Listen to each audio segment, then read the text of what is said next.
David Vizard here, and you are watching PowerTec 10. In this episode, we're going to look at port filling. Why would we want to fill a port? Well, because the factory ports on most heads just don't put the air or form a passage where the air wants to go. So, what we do is we fill the redundant areas and work on those areas where the air does want to go. So let's take a look and see what we have to do here. It's rarely appreciated just how much potential there is with port filling. There are plenty of examples there that the ports are too big to start with. 4 valve heads are very much, how shall I say, prime examples here. So anyway, let's have a look at an example. In this case, 2-liter Pinto. And getting power from that engine was always somewhat difficult, in as much as around about 200 horsepower, it's like everybody ran into a brick wall. Well, part of that brick wall is that the intake ports are too big. Now, it is possible to get a 1600 Pinto engine from England, take the head off and use it on your 2-liter engine. The ports are smaller, so that you've got a better starting point there. However, they're hard to come by now. One of the things that my partner David Anton and I did with Pinto engines way back was to reshape the intake ports. Basically, when we modified the port, we cut the cross-sectional area by about 20 to 25%, all of it on the bottom. That resulted in a power increase from 198 horsepower to 216, plus more torque, plus about 500 or 600 RPM more usable rev range. How did that work out? Well, with a driver who'd never won a race, in a car that was half the front end of one car and half the rear end of another, he went from 11th spot on the grid to almost lapping the current champion.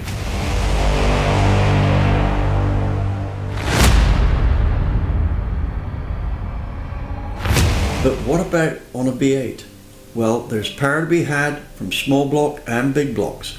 I'm going to show some ports I've done on a big block Chevy, and they're worth almost 40 horsepower.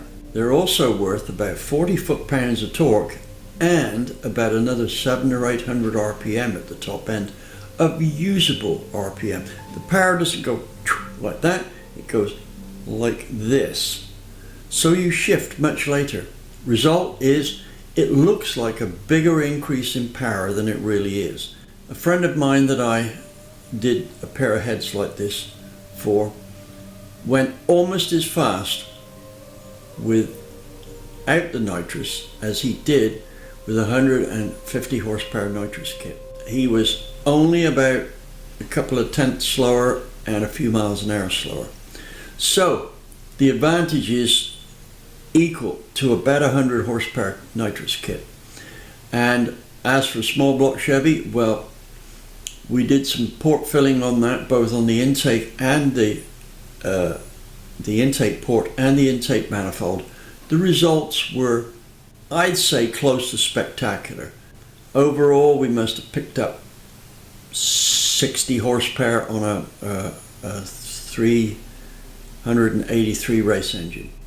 Anyway, what I'm going to show you here is how to do port filling and what's involved, the best way to do it, and so on and so forth.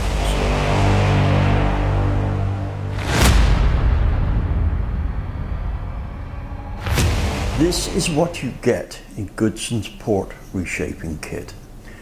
It consists of 2 cans of epoxy, part A and part B, some stirrers, instructions, and a pair of rubber gloves to protect your hands. This is for heavy duty filling. If you're going to do just light filling, then I recommend the 2-part JB Weld There's one grade you can get that sets up and is workable in about an hour, and that's good if you're in a hurry.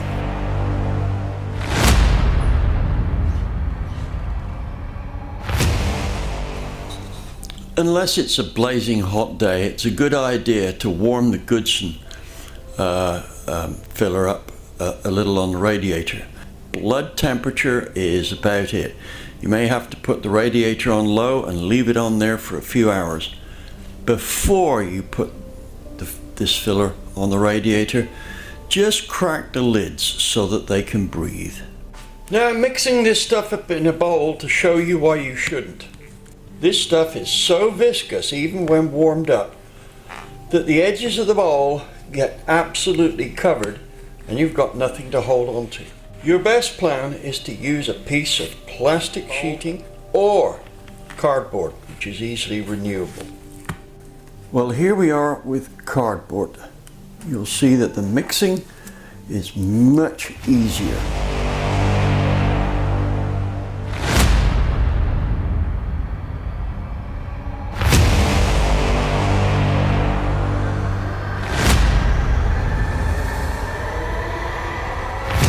An early move is to mark out the limits of your port. I'm using a vernier height gauge here, but you could do this with a regular scriber and scribing block. Right, so here we go. This is so that we don't fill the port any more than we have to, but we make sure we have enough for it to clean up. Here's our ports roughed out to pretty close limits to our port layout. Now remember, this is the floor and we're going to fill it to this line here. So it's going to have about a ½ an inch, maybe a bit more of filling. Right, now you may be a little concerned, as I was when I first started doing this, that this filling may break loose. We have a fix for that. Let me show you. Your first move is to look for a part of the port adjacent to the area you're filling that is solid all the way through to the port and is not a gasket face.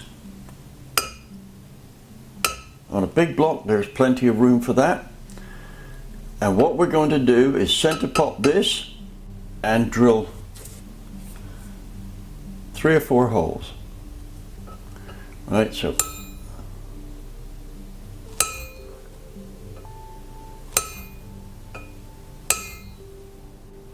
we're going to make those holes fairly large, almost coupling up to each other, and they will act as a key. The bigger the holes are, to an extent, the better.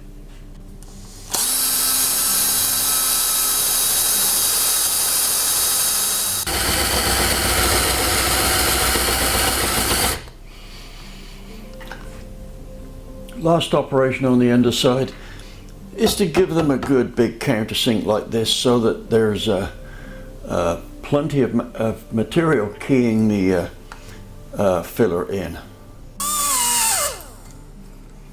Using a cutter like this or something similar, cut the inside of the ports. This is one of those cases here where the uglier is the better. Now here's a move that, if you're doing a heavy fill as we are, about ½ an inch, will save you a lot of trouble. What we're going to do is glue this just a little above our scribe line, which you should still be able to, you might not see it in this shot, but you should still be able to see it in reality. So we're going to do a fast set glue on that.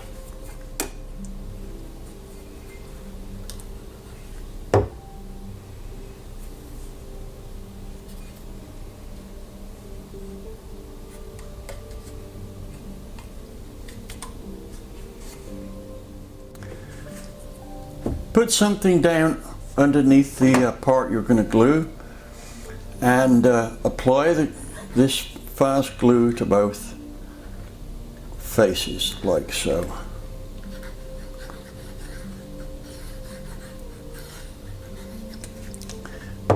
And then hold it in position for a while.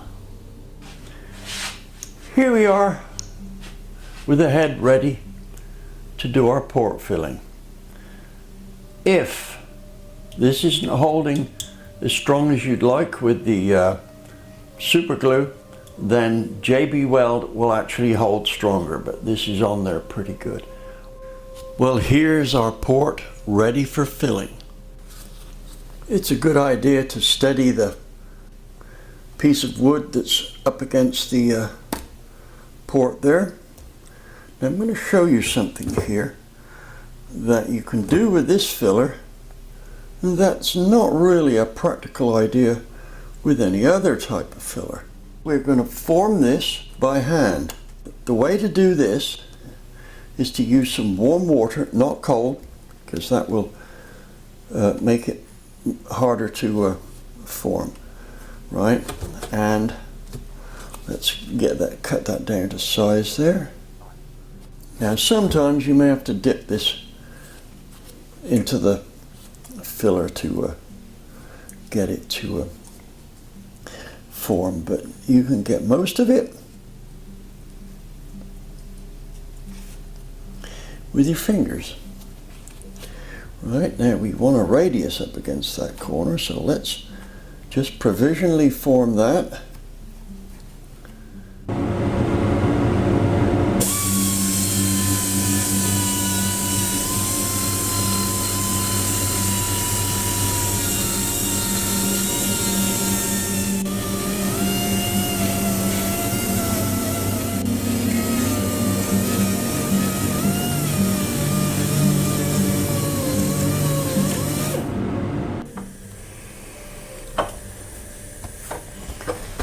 Several things I want to mention here. Do not grind this port filler stuff without a mask. I am using a very powerful downdraft bench here, and you can't see it here, but pretty much 99% of the dust has gone into there, maybe more. However, I'm not taking any chances. This here, I believe, is quite carcinogenic in dust form. Don't breathe it in. You'll only be puking it up the next day. The other thing is, even though it's dust, still wear glasses. Though it's hardly finished, you can see how I'm lining up the outside of this port. What I've done is I've just cut this surface here until the wood just shows. Right, I've still got about a 32nd of an inch there to come out, but that gives me a good guideline.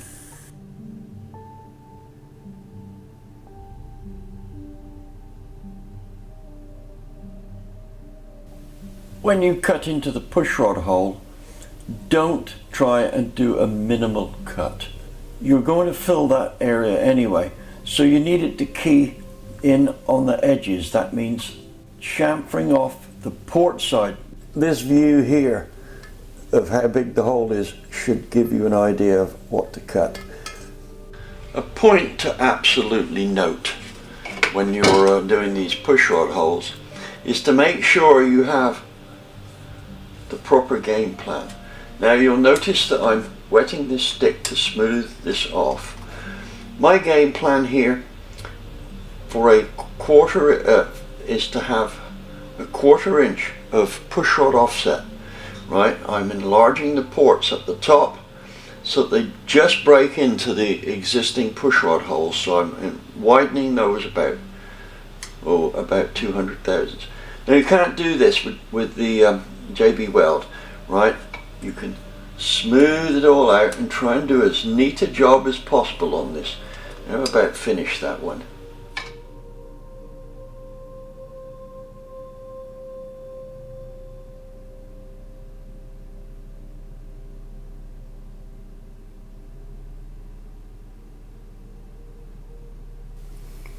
Here's the shot before the port was cut.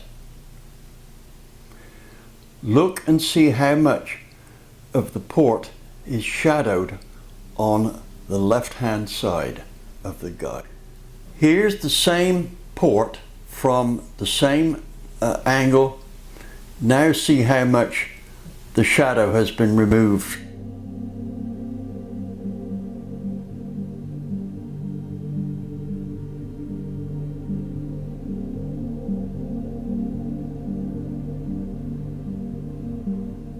I'd like to show you this port being ground, but it's just not possible for me to get in there at the same time that I can show you anything significant. So let me tell you what's going on here. Let's move in on the angled side of the port first. The hard bit is getting this and this smooth, because this is soft and this isn't. So you have to very carefully concentrate on the aluminum part and only lightly touch this, otherwise this will sink. Now the other thing that we've got to take care of is this radius here, and this area here is very important. So this is where you focus your attention on a nice curve into there. When you first start off grinding, put the grinding wheel or the emery roll in straight. Do not start tipping it right away. You need this leading edge here for about 1/8 to 1/4 of an inch in to be straight in. Then start gently turning it. Let's take a look from a different angle. Here you can see just how much the port is reduced in size as it goes in. It stays pretty much the same height all the way in, except it gets a lot wider. Now let's see what that did on the flow bench. As was stated previously in one of our notations, is all this port filling worth it? Well, judge for yourself. We'll go through the flow figures now. What you're looking at here is not just a comparison of one regular 24-degree head versus another. I thought to show you how good this port filling could be was to compare it with one of the best, how shall I say, near conventional heads.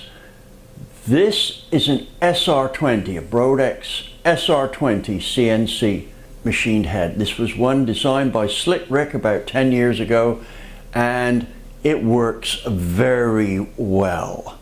It has a 2.4 intake valve compared with our 2.3 intake valve, and the port cross-sectional area is 3.88 square inches compared with 3.58 of ours. So we're 0.3 of a square inch smaller cross-sectional area of the port. Now you'll notice it's better down here. That's because of the seed cutting techniques that we teach at the school. What we're looking at here is the efficiency of the ports. Now remember, our port is smaller and we have an intake valve which is almost 10% smaller, but our high efficiency seat profiles gives us this very high discharge coefficient here compared with a conventional seat here. Now as we come down here, it becomes port. This is our port and it's superior in terms of flow efficiency. Now let's look at that in terms of port velocity and see how that comes out. You can see with our smaller cross-sectional area port, we are actually up on port velocity over the SR20. Now one of the reasons the SR20 works very well is in turn its port velocity is typically up 30 to 40 feet per second in this area up here compared with a regular 24-degree head. Well, our 24-degree head with the filled port beats even that. We are past the magic 300 feet per second at 900 lift. Last on the list is the port energy density. Now you can look at this as the equivalent in terms of port speak as the brake specific fuel consumption of an engine. This is the efficiency with which the port is delivering air to the engine in terms of generating power. We want flow and port velocity, and this looks at the port energy that it develops per, that's foot-pounds per square inch of valve per foot length of port. You'll notice our port energy density beats the SR20. How does it do on the dyno? Well, we are not quite as good as the SR20 in terms of horsepower with this head, but ours can get better. Now, the thing is how much less are we? We're about 20 horsepower down compared with a regular good 24-degree head being pretty close to 100 horsepower down. So we've made a big improvement in our cylinder head. Oh, by the way, we'll match the SR20 foot-pounds most of the time and often beat it. So there's a point in our favor. Well, that about wraps up our port filling video. But having said that, this isn't going to be the last time you'll see or hear me talking about port filling. It plays a very important part in any cylinder head that you really want to fine-tune. Well, fine-tune might be dismissing it too lightly. There is a lot of horsepower to be had simply from the fact that most ports are convenience ports. That is, they're put there because that's convenient for hood height, manifold location, etc., etc. When you start doing port filling, you start to remove that restriction, and that's where it pays off. Thank you for watching, and don't forget to like, subscribe, and put us on your notifying list. Thank you.